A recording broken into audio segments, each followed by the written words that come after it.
T-minus 10, 9, 8, 7, 6, 5, 3, 2, 1, 0, and liftoff of Space Shuttle Atlantis on a mission to build, resupply, and to do research on the International Space Station. Houston now controlling. Atlantis begins its penultimate journey to shore up the International Space Station.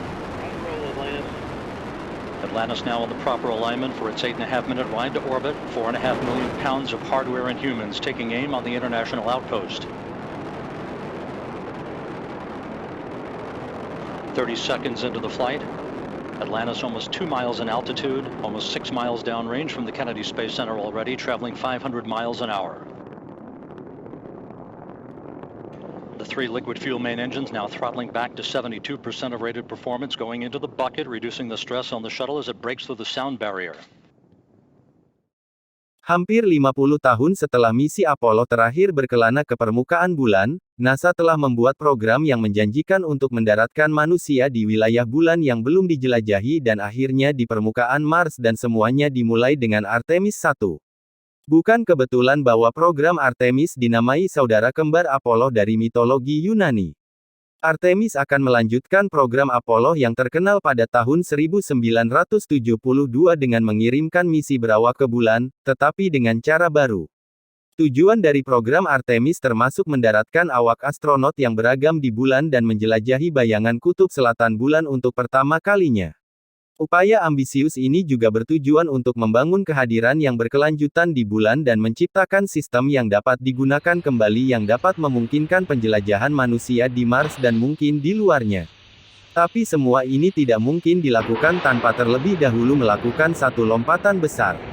Saat Artemis 1 diluncurkan pada tanggal 16 November, misi tanpa awak ini akan menguji setiap komponen baru yang akan memungkinkan eksplorasi ruang angkasa jauh di masa depan sebelum manusia melakukan perjalanan masing-masing pada tahun 2024 dan 2025 dengan Artemis 2 dan Artemis 3. Tim misi mengharapkan peluncuran roket Space Launch System baru dan pesawat ruang angkasa Orion pada hari Rabu dari Kennedy Space Center di Florida. Setelah diluncurkan dari bumi, Artemis 1 akan menjalankan misi 25 hari. Selama perjalanan, pesawat ruang angkasa Orion akan menempuh jarak 40.000 mil 64.000 km, di luar bulan 30.000 mil 48.000 km, lebih jauh dari rekor yang dibuat selama Apollo 13. Jalur ini meniru perjalanan yang akan dilakukan kru Artemis 2 pada tahun 2024. Ini akan menjadi yang terjauh yang pernah diterbangkan oleh pesawat ruang angkasa manapun yang dibangun untuk manusia, menurut pejabat NASA.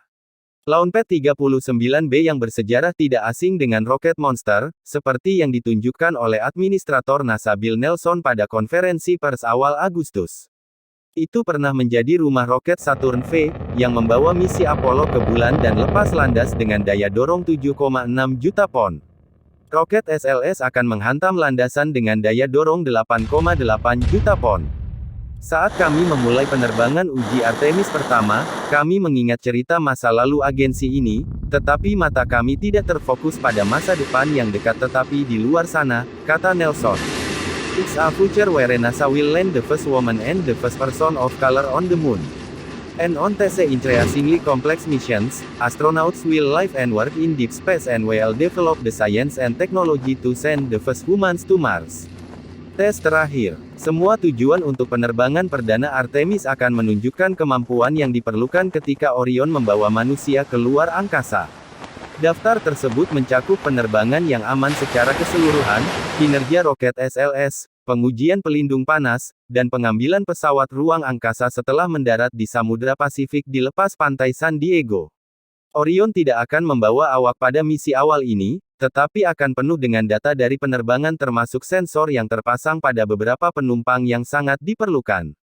3 manekin akan naik Artemis I untuk mensimulasikan apa yang mungkin dialami manusia, dan data dari sensor mereka akan mengungkapkan seberapa banyak getaran yang mereka alami, serta paparan radiasi dan kegunaan pakaian terbang dan rompi radiasi mereka.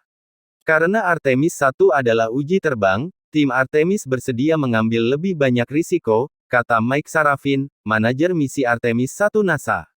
Mengambil risiko ini sekarang dapat menghilangkan masalah ketika kru sebenarnya ada di kapal, katanya. Tetapi lebih dari semua data dan sains yang akan dikumpulkan oleh tim misi adalah gagasan.